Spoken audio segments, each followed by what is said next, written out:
Terima kasih atas kesempatan. Saya mewakili kelompok F akan mempresentasikan materi tentang konsep pengkodean kanal kode konvolusional. Pengertian kode konvolusi. Kode konvolusi adalah kode linear yang memiliki struktur tambahan dalam generator matriks sehingga operasi pengkodean dapat dipandang sebagai filter ataupun operasi konvolusi. Dalam prakteknya, kode konvolusi banyak diimplementasikan pada hardware yang di dalamnya tersedia encoding dan decoding.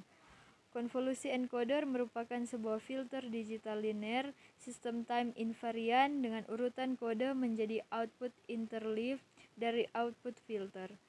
Kode konvolusi banyak digunakan dalam prakteknya karena memberikan kinerja yang lebih baik dibandingkan dengan kode blok yang sebanding. Kode konvolusi didefinisikan sebuah sistem kode yang memiliki bit informasi masukan harus lebih kecil daripada keluaran bit terkode, dan yang paling penting, kode konvolusi memiliki memori yang menyebabkan terciptanya sebuah aturan untuk mengkodekan setiap informasi bit masukan menjadi beberapa bit terkode berdasarkan bit-bit informasi masukan sebelumnya. Kode konvolusi NKM merupakan satu set kode word dengan K input, N output, dan M tingkat memori. Kode konvolusi ini dihasilkan dengan cara melewatkan urutan bit informasi melalui sejumlah tingkat shift register. Pada umumnya, shift register terdiri dari N atau K bit, tingkat, dan M generator polinomial. Data masukan digeser sepanjang K bit shift register pada satu kali waktu. Jumlah bit keluaran untuk tiap K bit masukan N bit dengan kode rate R sama dengan K per N. Parameter utama yang menjadi bagian utama dari konvolusional kode antara lain rate, merupakan rasio antara masukan bit informasi dengan keluaran bit terkode dan mempunyai persamaan sebagai berikut. R sama dengan K per N. Keterangan R sama dengan laju kode konvolusi, K sama dengan jumlah bit masukan kode konvolusi, N sama dengan jumlah bit keluaran kode konvolusi. Constraint length. Jumlah delay elemen dalam kode konvolusi yaitu memori dengan masukan bit sekarang pada kode konvolusi atau dapat disebut juga panjang kode dari kode konvolusi. Constraint length dapat didefinisikan sebagai berikut. K sama dengan M tambah 1. Keterangan K sama dengan constraint length, M sama dengan memori. Generator polinomial. Generator polinomial sangat dibutuhkan untuk merangkai suatu kode konvolusi berdasarkan jumlah memori yang digunakan dalam suatu kode konvolusi. Selain itu, setiap elemen pada generator polinomial serta jumlah dari generator polinomial mempengaruhi jumlah output, panjang kode konvolusi, hubungan antara shift register dan modul. Generator polinomial merupakan salah satu metode untuk menggambarkan matriks yang digunakan pada kode konvolusi. Generator polinomial ini biasanya ditulis dalam bentuk oktal. Setiap vektor pada matriks generator memiliki ukuran dimensi KK dan mengandung garis hubungan pada encoder menuju modulo 2 adder. Masukkan nilai 1 pada posisi I atau baris dari vektor untuk garis hubungan pada shift register yang menuju modulo 2 adder dengan masukkan 0 pada posisi vektor jika tidak ada hubungan antara shift register dengan modulo 2 adder. Encoder merupakan bagian kode konvolusi yang melakukan pengkodean data digital atau berupa deret biner yang diterima kode konvolusi sebelum ditransmisikan melalui saluran. Sedangkan decoder kode konvolusi lebih rumit yang dimana biasanya menggunakan Viterbi algoritma. Encoder kode konvolusi dengan panjang K sama dengan 3 dan rate 1/2. Terdapat dua tipe utama kode yang umum digunakan. 1.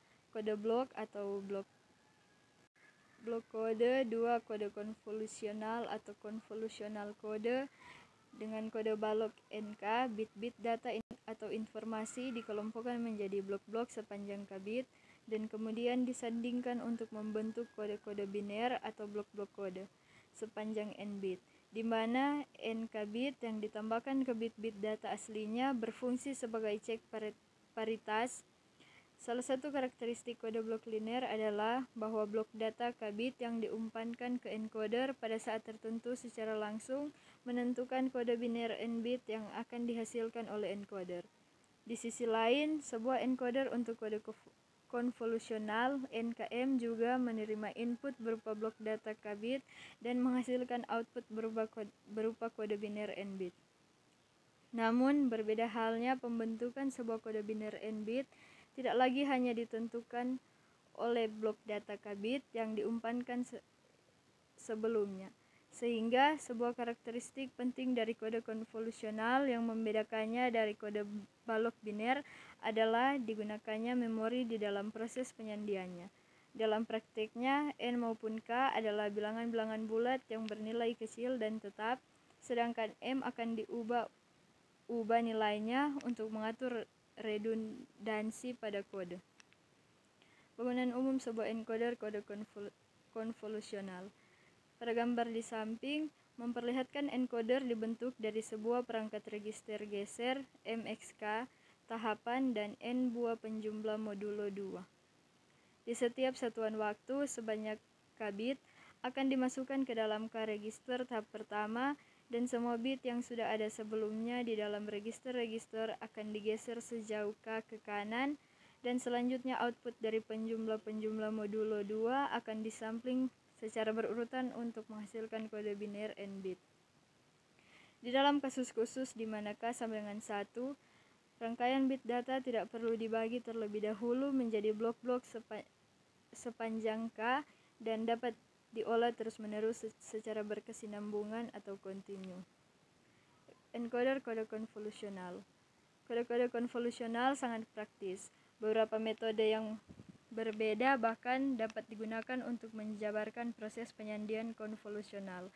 Di antaranya diagram koneksi, polinom koneksi, diagram keadaan atau state diagram, diagram pohon atau tree diagram, dan diagram trellis atau trellis diagram.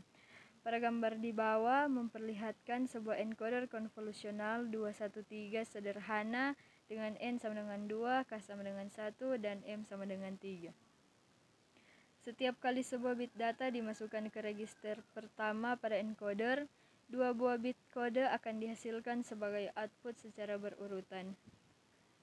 Beberapa metode konvolusional adalah 1. Diagram koneksi, 2. Polinomial, 3. State diagram, 4. Tree diagram, 5. Trellis diagram. Decoder kode konvolusional. 1. Karakteristik jarak untuk kode konvolusional. Jarak merupakan sebuah karakteristik penting bagi kode-kode konvolusional yang menentukan kemampuan koreksi error dari kode yang bersangkutan. Parameter jarak terpenting bagi kode konvolusional adalah jarak bebas atau free distance, yang dituliskan dengan notasi de Vries. Jarak bebas dari sebuah kode konvolusional didefinisikan sebagai jarak Hamming minimum di antara dua kode biner di dalam himpunan kode konvolusional tersebut. Sebuah kode konvolusional dengan jarak bebas de Vries akan mampu mengoreksi hingga t posisi error jika dan hanya jika de Vries lebih dari sama dengan 2t tambah 1. Karena kode konvolusional adalah kode linear, de Vries juga merupakan bobot minimum dari kode-kode binernya yang dibangkitkan untuk blok-blok data bukan nol. Selain itu, jarak bebas adalah bobot minimum dari semua jalur yang keluar dari dan berakhir di state 0 di dalam diagram trellis. Sehingga de Vries dapat ditentukan dengan menggunakan diagram trellis untuk encoder konvolusional yang membangkitkan kode yang bersangkutan. 2. Decoding berbasis kemungkinan terbesar. Jika setiap blok data yang ada memiliki peluang kemunculan yang sama besar, maka sebuah decoder yang memiliki jika P sama dengan R per C, di mana R adalah blok kode yang diterima di sisi penerima dan CI adalah kode biner yang dibangkitkan dari salah satu blok data yang ada, dikenal dengan nama decoder kemungkinan terbesar atau maksimum likelihood decoder. Besaran peluang kondisional disebut sebagai fungsi kemungkinan. Perhatikan bahwa untuk sistem-sistem transmisi, dengan kanal BSC atau Binary Symmetric Channel. Decoder kemungkinan terbesar akan tersederhanakan menjadi decoder jarak minimum. Prinsip decoding yang dijalankan oleh decoder ini adalah sebagai berikut. Pilihlah C yang dapat meminimalkan jarak Hamming di antara blok kode yang diterima R dan kode biner yang dikirimkan C. Decoder 3. Algoritma decoding Viterbi. Prinsip decoding berbasis kemungkinan terbesar pada dasarnya bukan teknik praktis karena mengharuskan pencarian di seluruh ruang himpunan kode konvolusional untuk menemukan kode-kode biner tertentu dan oleh sebab itu melibatkan komputasi yang sangat besar. Akan tetapi, sebuah algoritma decoding yang diciptakan oleh Viterbi dapat menerapkan prinsip decoding berbasis kemungkinan terbesar secara praktis meski memang terbatas pada kode-kode konvolusional yang relatif pendek. Secara garis besar, decoding dilakukan dengan cara mencari sebuah jalur pada diagram trellis yang dapat menghasilkan kode biner output yang berjarak minimum kode blok kode yang diterima. Algoritma decoding Viterbi pada prinsipnya sama dengan teknik decoding berbasis jarak Hamming minimum. Namun, beban komputasi di dalam proses dapat jauh direduksi dengan memanfaatkan struktur istimewa diagram trellis. Memperhatikan diagram trellis dengan 4 state yang ada. A, B, C, dan D hanya dapat dicapai dari 2 state lainnya, sehingga boleh jadi terdapat 2 jalur yang berbeda yang menyatu di sebuah state yang sama dan hanya jalur yang paling cocok dengan blok kode yang diterima perlu dipertahankan. Maka algoritma Viterbi pada dasarnya adalah permainan mencari jalur terpilih atau survivor path di tiap-tiap state pada diagram trellis. Di mana terpilih di sini berarti yang menghasilkan jarak minimum ke blok kode yang diterima R. Tiap-tiap garis transisi yang membentuk sebuah jalur terpilih akan mendapatkan nilai bobot atau metrik yang sama dengan jarak Hammingnya ke segmen yang berpandanan pada blok kode yang diterima. Dengan menjumlahkan nilai-nilai bobot dari semua garis transisi pada sebuah jalur terpilih, kita mendapatkan metrik untuk jalur tersebut. Decoding kemudian dilakukan dengan memilih jalur terpilih yang memiliki metrik terkecil. Terima kasih.